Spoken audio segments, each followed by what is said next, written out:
Hello, everyone. My name is Victor. I am the Occult Technician, and this is Mind War, Season 5, Episode 1. Mind War is sponsored by Victory Work Apparel. Use promo code Mind War. Join the Mind War today. Enlist at patreon.com/mindwar. Now back to the show.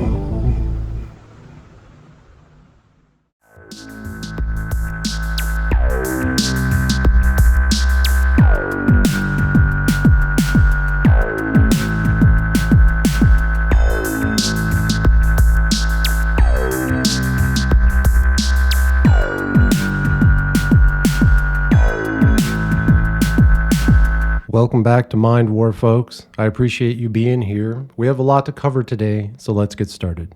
Folks, we made it. Mind War, Season 5, Episode 1.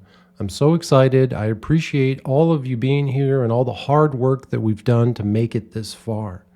In Season 5, we're going to be working through Dr. Monroe's third book titled Ultimate Journey. So let's get started with the foreword. Robert Monroe is a map maker. In Ultimate Journey, he seeks to chart that area which lies over the edge, beyond the limits of the physical world. He presents us with a map of the interstate, the route that opens us when we leave our physical lives, with its entry and exit ramps, its signposts, and its hazards. This he is able to do because he has traveled the route himself. He writes from knowledge, not from belief. And that's such an important aspect of our work. We understand that it is not belief that we are, sharing our stories from. It's knowledge. It's from experience, right, folks? Monroe's first book, Journeys Out of the Body, was published in 1971. Since then, according to Dr. Charles Tart, one of the leading experts on consciousness and human potential, innumerable people have found comfort and help in the knowledge that they weren't alone and weren't crazy just because they had an out-of-body experience. In that book's successor, Far Journeys, Monroe recorded his out-of-body experiences over 3 decades and established a reputation as a trailblazer in the exploration of the far reaches of human consciousness. So again, that's important to remember that the first book that we went through, Journeys Out of the Body, was published in 1971, and then Far Journeys was after 30 years of Dr. Monroe's work. Now, in Ultimate Journey, he takes the exploration a stage further, though he would be the last to say that he has reached his limit. There is one major difference between this book and its predecessors. Until now, the stories have been Monroe's alone. It has been his own adventures he has described, his own meetings, dialogues, perils, and discoveries.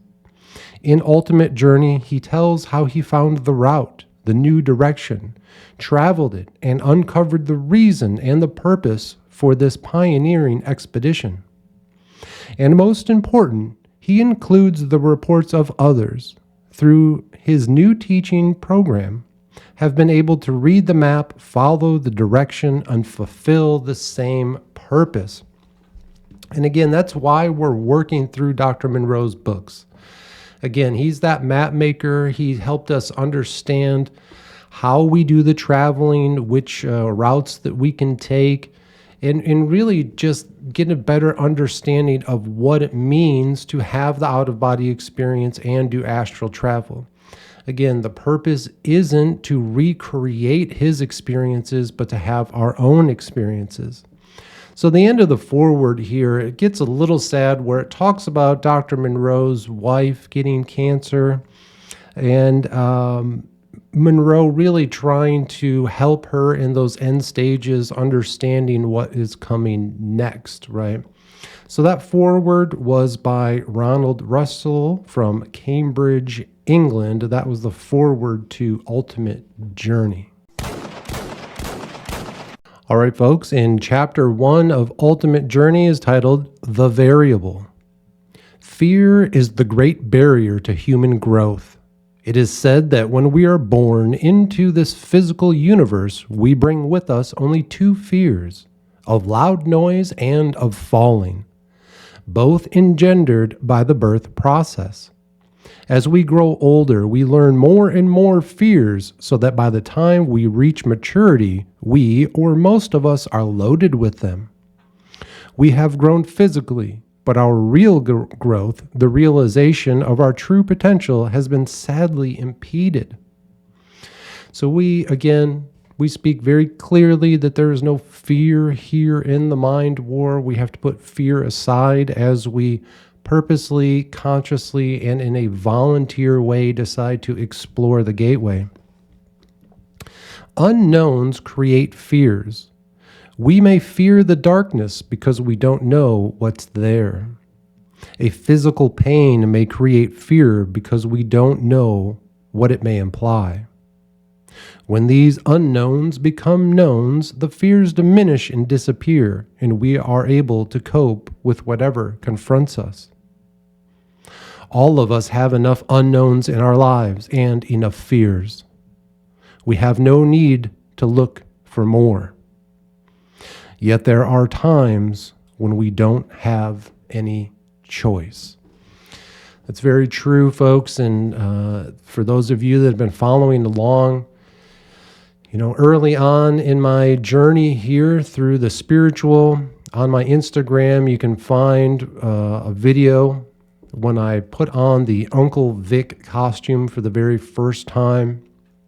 And in that video, there's a song playing in the background. And the lyrics of that song talk about, purposely and consciously exploring the darkness, exploring fear, and going out of safety and comfort of our kind of illusional and delusional reality at times, and sometimes taking a very clear look at the darkness. I think that's a great video. Again, it's on my Instagram at the Occult Technician. But that's what we're here to do. There is no fear here in the mind war, and we are brave to explore the darkness. So Dr. Monroe says here, slow change we interpret as evolution and fast change as revolution. Was this change in my life accidental or evolutionary? To me, it was revolutionary. Now, I read that part because what we're doing here through consciously and volunteering to become gateway explorers, we are having revolutionary changes in our personal lives, right? We've talked about it before. When you start listening to these tapes, when you become a mind warrior, a citizen samurai, a guerrilla guru, or a warrior monk, you are volunteering to be part of this revolutionary act of change. And that change is coming from within. You are going to change yourself in a revolutionary way. And you can do it very quickly. Right now, we're looking at, 50 tapes, maybe less. You could listen to those back to back. And if you actually experienced each tape and went beyond, again, just listening or hearing them, but if you actually experienced those tapes and you listen to one tape day after day after day, you could be done with the entire series in 50 days. Now, we're taking an entire year to do it. I think that's a better way to do it. That's what I would suggest all of you do. Take your time with this. There's no need to rush through it. But even if it takes a year to get through it, that's still the amount of change that's going to occur in that year will be revolutionary. Now, here's the important part. Once the revolution is over and you've you've made these drastic changes to your belief systems, then the evolution begins. Now you start to put things into play where you have slower and smaller changes, but they're very fundamental. They're deep changes that really change us for the rest of our lives, and that's really important. So you kind of have to go through the revolution first before you can have the evolution. It is impossible to describe the fear and the loneliness that took over during these episodes. There was no one I could talk with about it, not even my wife in the early days, because I didn't want to alarm her. So he's talking about the early days. This first chapter, he's really kind of going through what he started to experience when he first had out-of-body experiences. Now, again, we've covered that in Ultimate Journey and Far Journey. But the reason I wanted to bring this up is because he said there was fear. Again, there's no fear here in the Mind War. We know what we're doing. We know what we're going to be facing. We're doing this in a volunteer way. But there is loneliness in it. And, from personal stories, I've mentioned it before, it's been very difficult to describe to friends and family what I'm doing. A lot of times I find myself starting to talk with friends and family about what I'm doing, and I bite my tongue and remember, this isn't the audience that this information is for. That's you folks. That's the audience here in the Mind War, the 1st Earth Battalion, right? And that's something to remember. There are others out there who are doing this work. Reach out to them, reach out to us to share your stories with. And through sharing your stories with others who've had the same experiences, you're going to get a level of acceptance. And I think that's very important when you start to have your very first experiences, to be accepted and understood in what's happening. That way you don't get demeaned or shut down or pushed away, right? Again, we cannot allow others to diminish our experiences. So be very careful with that when you're sharing your story for the first time. But once you share it with other like-minded individuals who've gone through the program or, like we're doing here, are currently going through it, you're going to understand that, again, there's that level of acceptance, which will help you and prepare you for when you do start to spread, share your message out to a larger audience and you start to get some pushback. You'll know that there are others like you. You don't have to feel alone. You don't have to feel scared or crazy that this happened to you, right? We are doing it, okay? There are others out there like you. So don't be alone. Don't be afraid. He goes on here to say, in the early stages of out-of-body activity, you seem to retain the form of your physical body, head, shoulders, arms, legs, and so on. As you become more familiar with this other state of being, you become less humanoid in shape. Okay, so that spirit body, when we first create it, it does feel and look a lot like our current physical body. It is similar to gelatin when taken out of the mold. And again, I may have, clumsily tried to explain the different ways of when the spirit body leaves the physical shell. We've talked about it as it kind of flowed from the top of the head, right? I tried to describe it as like electrified plasma or maybe some type of jellyfish, right? And so Dr. Monroe, again, here he says like gelatin, okay? For a short period of time, it retains the form of the mold. When it begins to melt around the edges, and finally it becomes a liquid or a blob. And again, I kind of described that too, that once you get deeper into this, and as we get further into the tapes, the physical form of our body starts to kind of melt away. That second state body, that physical form that we try to hold on to, it melts away, and it really just becomes more of a true spirit body. When this happens in an out-of-body experience, it takes only a thought for you to become totally human again in shape and form. So again, whatever you want to be, you have complete control in your out-of-body experience. It says here, early in our investigation, we realized that we live in a culture and civilization where waking physical consciousness is the most vital of all qualities. It is not easy to make a case for any state of being that is different.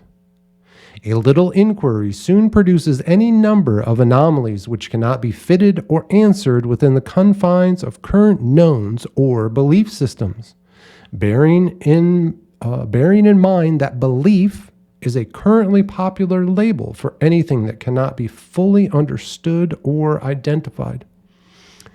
So again, we're going to come up against this when we're trying to share our experiences with others because of the value that our current culture puts on waking consciousness. That is the only acceptable form of consciousness, right? Everything else becomes esoteric and scary and evil, whatever. It goes against the cultural, religious, societal norms, right? People, again, just don't want to hear about it.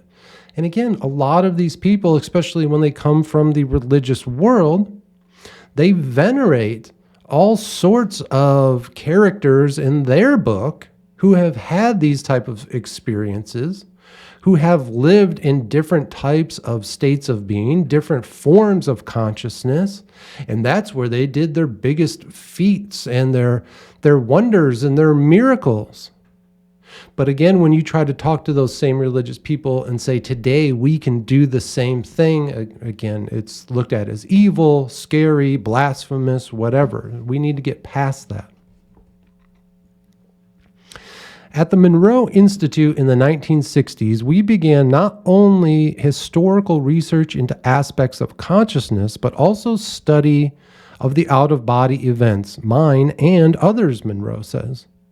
We discovered that many out-of-body experiences have been related to the sleep state and thus dismissed as simply dreams, except that they do not fit the hazy and unreal quality associated with dreaming.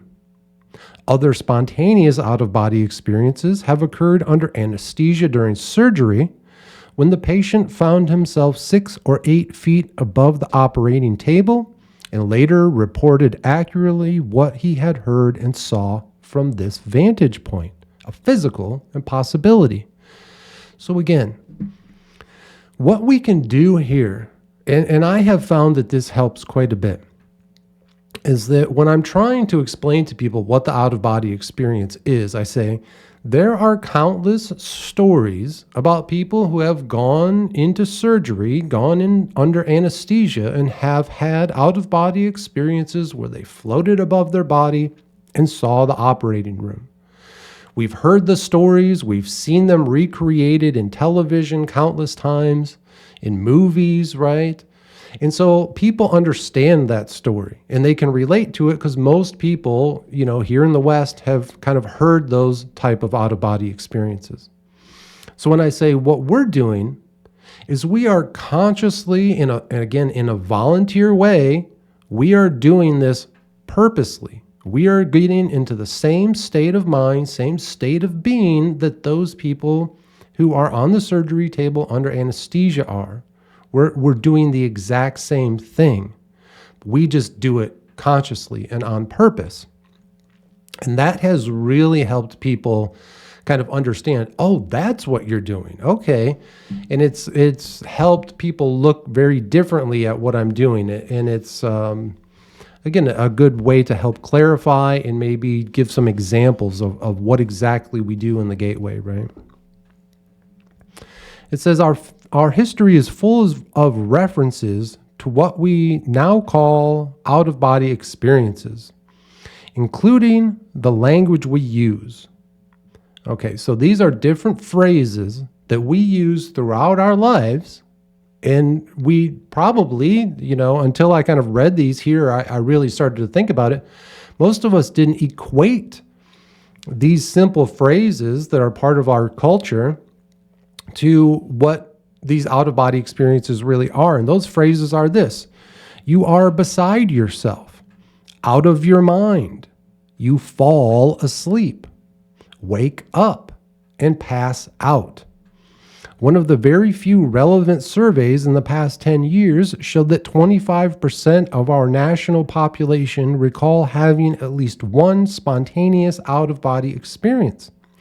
So again, we use these words like falling asleep. Again, we've kind of mastered the ability to fall backwards out of our body. That, for me personally, has been one of the most intense and beautiful feelings that we've had out of the body, is falling backwards. Feels amazing. Talking about being out of your mind. Again, in that Focus 12, our perception, our awareness, our thinking is outside of our physical brain. Our mind is expanded, right?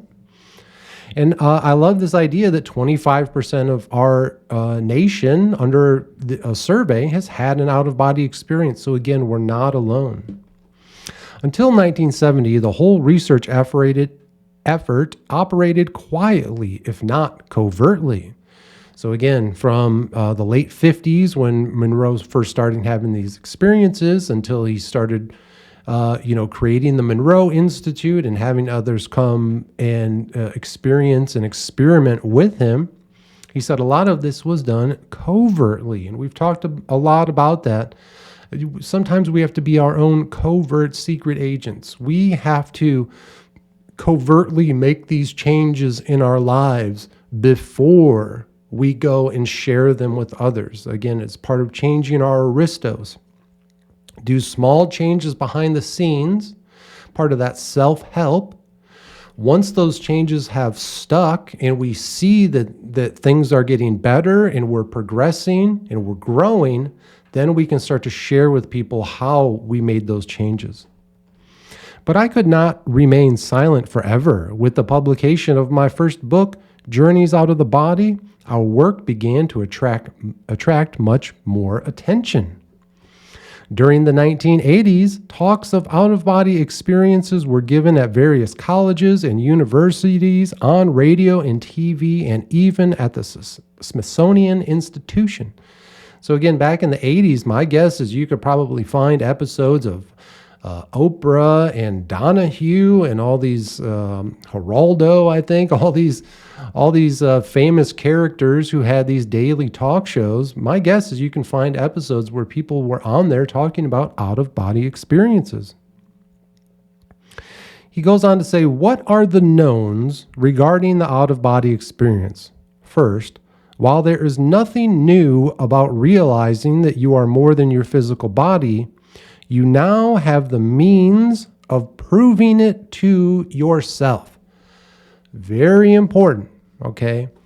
Through the practice that we do here, through the work in the Gateway Experience program, we can prove to ourselves that we are more than our physical body, that we are more than physical matter, and that we can have out-of-body experiences.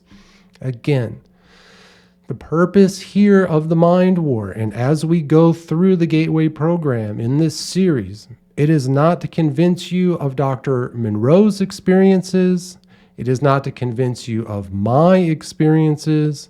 It is to convince you to have your own experiences, because only through your own experience can you prove to yourself that you can have an out-of-body experience. That's the most important part. A controlled out-of-body experience is the most efficient means we know to gather knowns to create what Dr. Monroe calls different overview. So he capitalizes those two words, different overview. To me, that's just a change in your belief system, those fundamental changes to your thought processes that we've talked about, where maybe you start to discard some of those old societal, cultural, and religious wet blankets that have been holding you down, that have been putting pressure on you to be someone who you're not. Those type of things can fall away.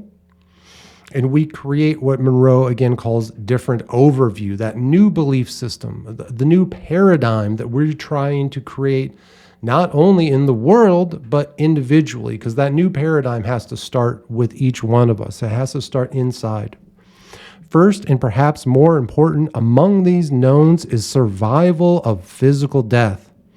If there is a better way than an out-of-body experience of knowing that this takes place, not just hoping, having faith, or believing, but knowing, we are unaware of it. So he's saying this thought of life after death, having a spirit body after the physical body dies, there is no better way of not just hoping, not just having faith, and not just believing, but knowing, proving to yourself that it is real. We do that through consciously, purposely, and in a volunteer way, having the out-of-body experience. All of those who become only mildly proficient in the out-of-body experience soon reach this stage of knowing. In addition, such survival takes place whether we like it or not, and without any consideration as to what we do or are in physical life. It makes no difference. Survival of self beyond physical existence is a natural and automatic process. We wonder how we could ever have become so limited in our thinking. You are going to survive after death, whether you like it or not. And it does not depend on who or what you are during your physical life. There's nothing that you can do to change the fact that you are going to survive after death. What we do here in the Mind War, as we go through the Gateway program, is simply to get a better understanding of what comes next. What are those next few phases or levels after we leave the physical body? What is it going to be? We explore that. Not only for the purpose of knowing, having that truth inside of us, which changes us so fundamentally and gives us such a beautiful outlook on life. It makes you feel stronger in life knowing that something comes next, right? But we do that again to share those stories with others and to help others stop just believing or hoping, but actually knowing. In the out-of-body mind consciousness, all of what we are shows up front and out in the open, so to speak. There is no sub or non-conscious hidden under layers of restraint. Thus, there cannot be any deceit or deviousness because all of it is on display. Whatever we are, we radiate the facts. There is always some carryover from our physical thought and conditioning, which we eventually release and reject if it gets in the way. There is no hiding who and what you truly are in the out-of-body experience. It's a beautiful thing. You get to actually know yourself for the first time. None of those cultural, societal, or religious wet blankets that hold us down, none of those things have any power over you in the out-of-body state. You are stripped bare and you see yourself for who and what you truly are. It's a beautiful thing. It is perhaps equally important that we learn in the out-of-body state just how much more we are than physical bodies. The answer to exactly how and why we exist is readily available if we have the desire and courage to find out. When we search for information, we may not like the answer we receive, but we know we have the correct one. We've talked about it before. So many times people feel lost and are looking for answers, and they're constantly looking outside. They're looking to others for the answers. That's not how you find them. You get into the out-of-body state. You put your questions out into the universe. That's a symbolic way of asking the question, but the answer comes from within because it's right here. There is no other person on this planet who knows you better and who knows the correct answers. The answers to your questions are deep inside you. You just have to remove all those barriers in order to get to the truth. And we do that without fear.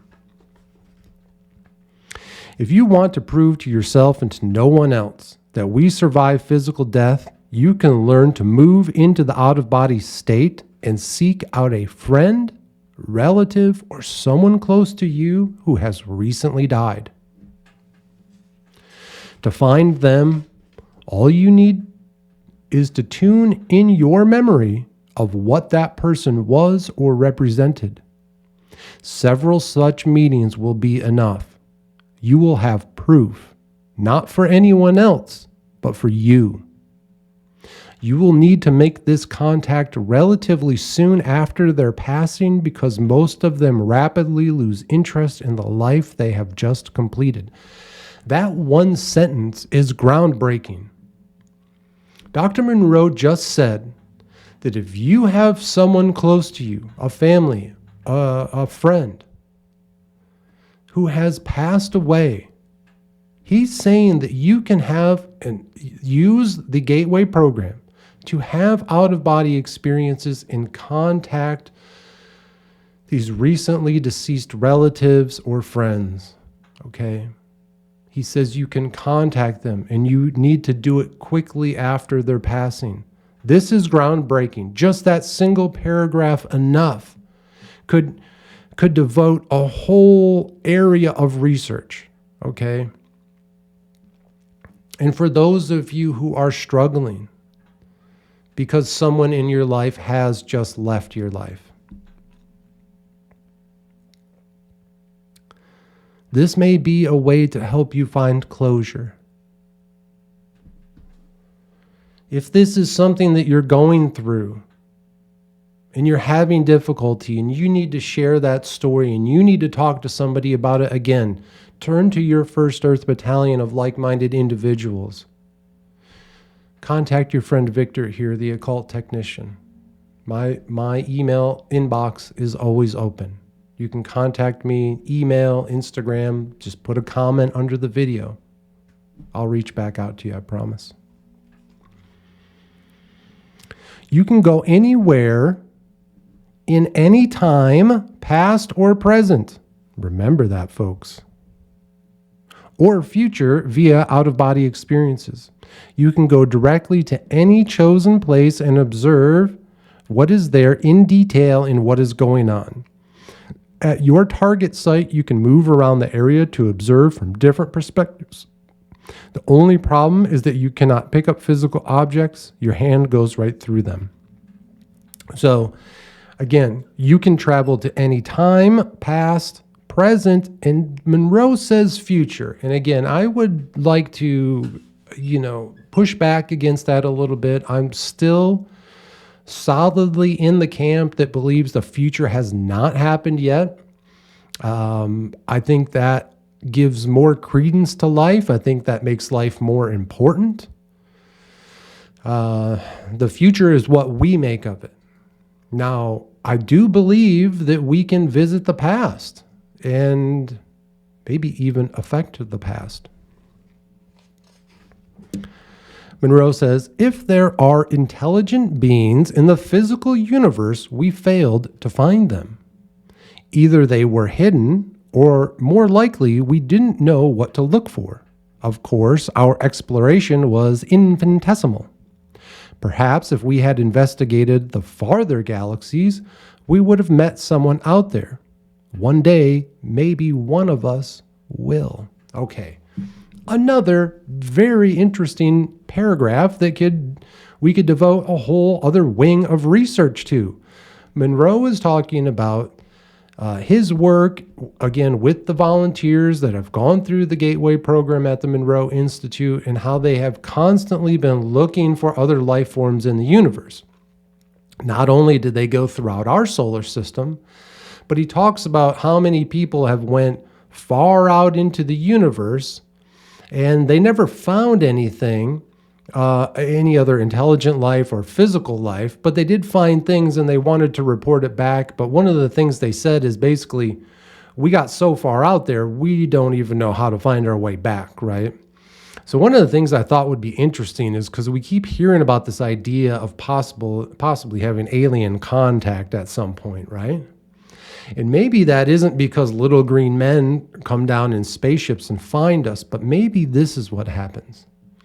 Maybe one of the gateway explorers like ourselves, we are out there exploring the universe and we come across one of these intelligent life forms.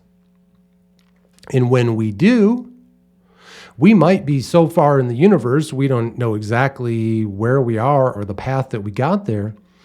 But after we make contact and we return to our physical body, maybe we will leave a trail of breadcrumbs for that intelligent life form to follow us back here to Earth.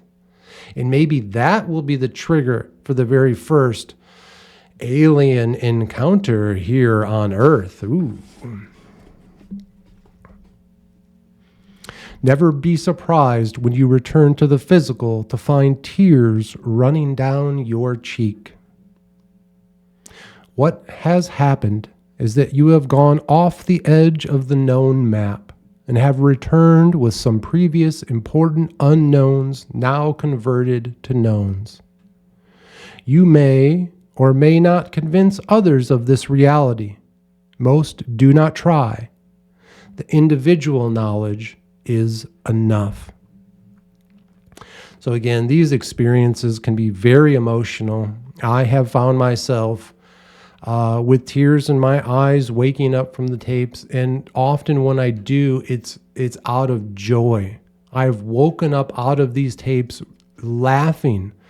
I look down at my best buddy Leo, my little Boston Terrier, and I say to him, "Holy shit, dude, did you see that? Were you there with me for what just happened? Because that shit was crazy."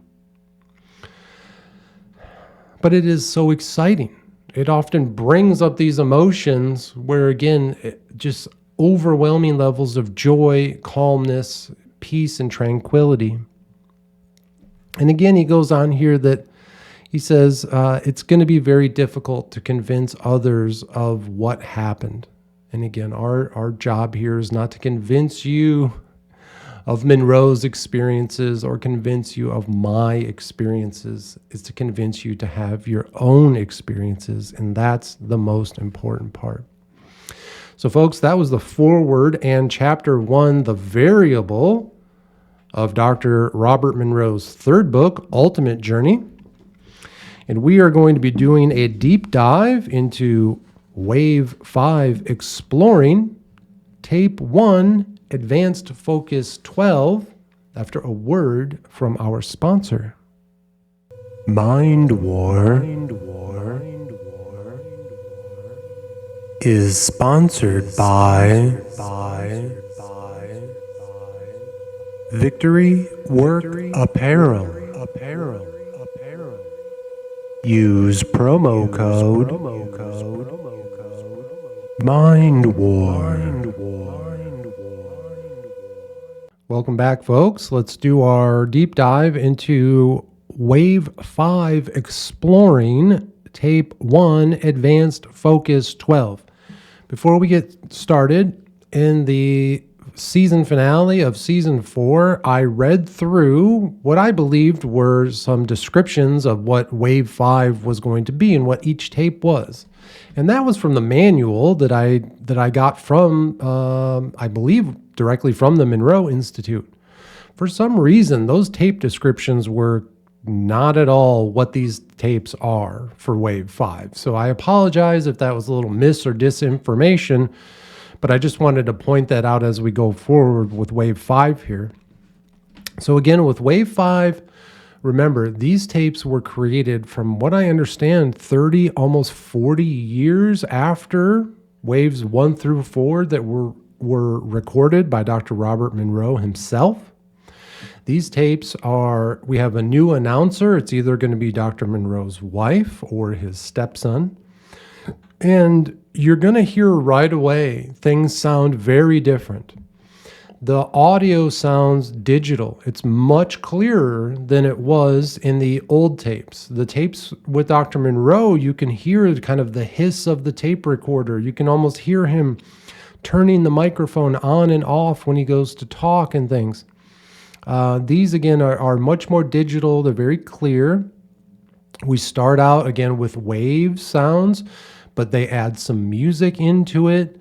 We go through the same preparatory process, but when we do our resonant tuning, we now have female voices added into it, into the chanting. It's not just the deeper kind of male voices. We have female voices that are much higher. They almost sound a little angelic, added to the deeper bass tones of the female voice or the male voices. And again, things just sound clearer. Now, I'm going to say right away, I noticed that when it was time to kind of, get into focus 10 and to focus 12, I felt very light very quickly. The sounds, it's a lot of it's the same, but it's almost a little more intense. And right away, I just felt light. It was very interesting. It was very fast acting, and I liked that. That was great. Now, there's one thing that I wanted to point out that we're going to address not only in today's episode, but we'll carry it on to the next episode, is towards the end of the tape, when the announcer tells us that it's soon going to be time to wake up, right? We've heard Dr. Monroe tell us several times, at the end of each tape, it's time to wake up.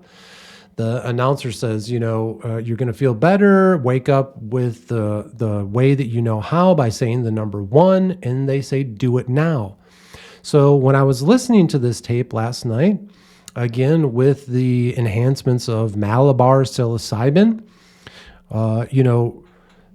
there was about 3 minutes left in the tape, but the announcer said, wake up, do it now.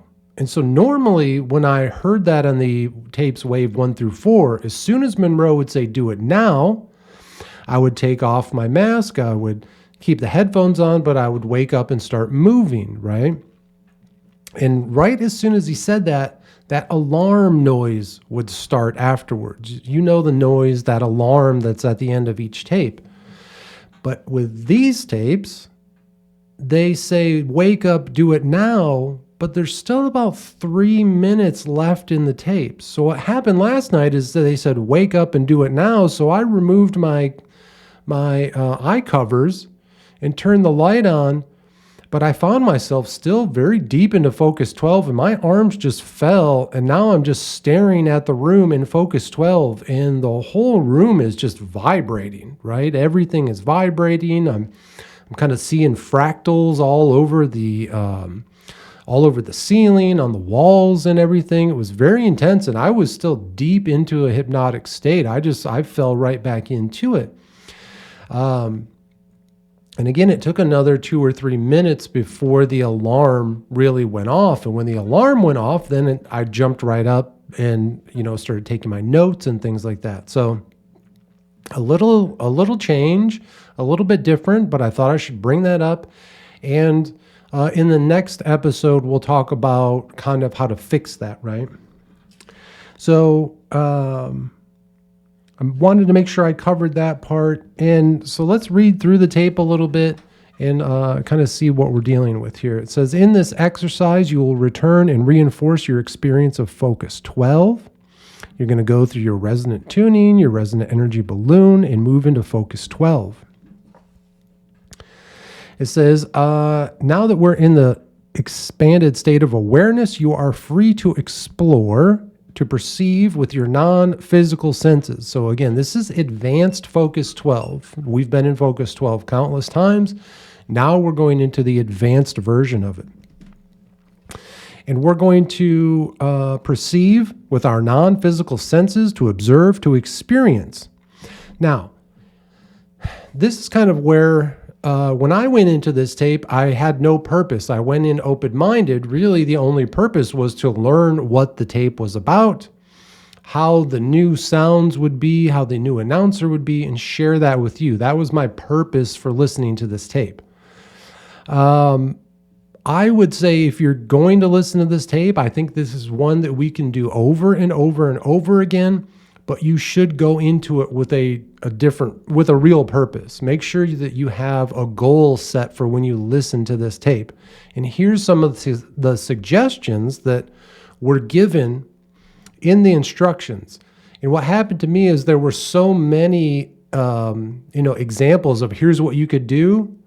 I started trying to think and cover all of them at one time, and it really just got scrambled. And so I said, nope, we're not going to try to follow any of these examples. Just clear your mind and allow things to happen, okay? But here's some of the examples of what we can do. It says, you may choose to use this time to establish new patterns for your life. Again, not just 1 month or 1 year patterning, but now we're talking about patterning on a daily basis, right? To revisit your communication point. Again, that calm point tape that we've done before. As you go through, you can kind of put a pin in the map of different places that you visited. That way, when you go back and listen again, you know, okay, I'm going to start from that last pin that I was at, and I'm going to explore in the further reaches. You can reopen channels of communication with your non-physical friends, so any spirit or entities that you've been working with. You can reopen channels of communication with them, or you may practice your nonverbal communication skills by receiving messages and information. You may use this opportunity in whichever way you choose to explore.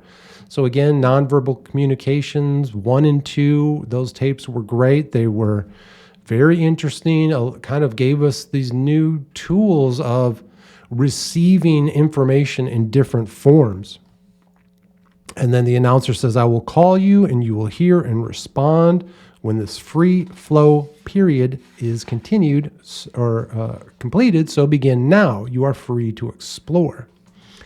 So again, once I kind of calmed down and said, all right, I'm not going to try to, create a new pattern. I'm not going to try to do all those suggestions. I'm just going to allow myself to observe and see what happens and kind of get a better understanding for what this tape is. And here's what I received, okay? It was very strange. I'm almost a little hesitant to share it because I don't know what it means whatsoever. But basically, I found myself on top of a tall building in a big city. And when you see the top of those buildings, they often have like antennas or signs. You might have a vent or something, and then you'll see the door that leads back into the building. So I was standing there and I saw all of those things. I was in a construction, maintenance guy kind of outfit. I felt like I was connected to something. So maybe a safety harness was connecting me, all safety protocols and things like that. Now, when I saw it, it was all kind of in a negative. Like when you look at a picture that's in a negative, right? It was all very black. None of it was very clear. It just was for a few moments. None of it really made any sense. And I received a name, and maybe this was the person that I was kind of viewing this experience through. I'm not sure. I've never heard of this name. And again, I'm almost reluctant to even say it because I don't know what it means. I don't know who this person is. Maybe if you recognize this name, reach out to me and let me know. But the name was Anthony Edward Roucke, Roucke. So if that's a name that reach out and let me know. If you know somebody with that name, especially that is a maintenance man in a big city, that would be interesting. I don't know what that means. It may mean nothing at all, but that's kind of what I experienced. So that was a very short part. There was still several minutes left of kind of this exploration. I went through and just kind of enjoyed the feeling. I tried to kind of reach out to my friend Deog. I've talked about him before. I wanted to make sure that I was remembering him and what my purpose working with him in the present and in the future is going to be. But that was really the biggest part of what I took from that free flow experience. And really, the most important thing that I can share with you is, again, this is a great tape, but go into it with a purpose. One of the purposes that we talked about here, creating new patterns, opening channels of communication with your spirit guides, doing nonverbal communication. Try to go into it with a purpose if you can, right? So let's see if there's anything else in my notes here. Yeah, going in with a purpose. That was kind of it. It says you will now return to your normal focus 12. Your awareness is moving back more and more, calm and comfortable. It says you will now return to physical waking consciousness, both physically and mentally. You will do this by the method you have learned, saying the number 1 in your mind. Do it now. And again, that was 3 minutes with 3 minutes left in the tape. So there was still a lot of kind of coming back into the body to be achieved. So again, in the next episode, we'll talk about how I fixed that when I listened to Wave 5 Tape 2, which, folks, what we're going to talk about in the next episode with Wave 5 Tape 2, I don't want to say that I discovered something, because again, none of this stuff is my discovery. But I rediscovered something last night that shocked me, and I think it's going to shock you too. It was very intense, and I can't wait to share that with you in the next episode of Mind War. Of course, folks, I appreciate you being here, and as always, remember, harden your hearts and open your minds, because this is Mind War.